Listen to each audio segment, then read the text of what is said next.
Dari sejarah kita belajar tentang kebaikan, perjuangan para pahlawan, sekaligus kesalahan-kesalahan dari kejadian masa lalu. Apa yang telah kita alami dapat kita jadikan sebagai teks cerita sejarah pribadi. Lantas, bagaimana cara membuatnya? Simak dan perhatikan video ini dengan baik ya. Pada pembahasan kali ini kita akan membahas dua materi. Yang pertama, menyusun teks cerita sejarah dan menyunting teks cerita sejarah. Ada 3 langkah utama dalam penulisan teks cerita sejarah. Yang pertama, menentukan topik. Carilah topik yang terjangkau dan sumber data yang tersedia.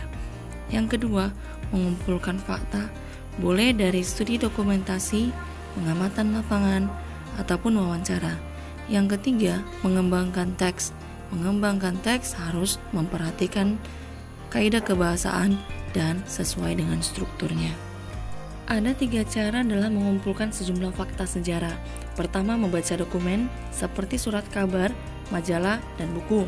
Yang kedua, melakukan pengamatan langsung dengan menyaksikan tempat bersejarah atau museum. Yang ketiga, wawancara dengan pelaku sejarah. Ada beberapa topik yang dapat diangkat menjadi teks cerita sejarah. Yang pertama, peristiwa alam seperti banjir, gunung berapi, dan gempa. Yang kedua, silsilah seperti bidan kampung ataupun dukun desa.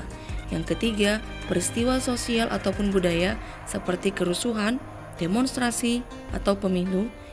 Dan yang terakhir, tradisi atau adat istiadat seperti lamaran pemikiran, tradisi keagamaan.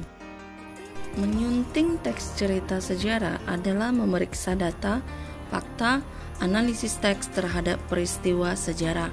Selain menyunting, dimaksud juga untuk mengoreksi kesalahan dalam hal penggunaan bahasa. Aspek-aspek dalam menyunting teks cerita sejarah dimulai dari struktur teks, kaidah kebahasaan, ejaan, dan tanda baca. Mengonversi teks cerita sejarah berarti mengubah teks cerita sejarah tersebut menjadi beberapa bentuk, boleh seperti cerpen, novel, ataupun bagan.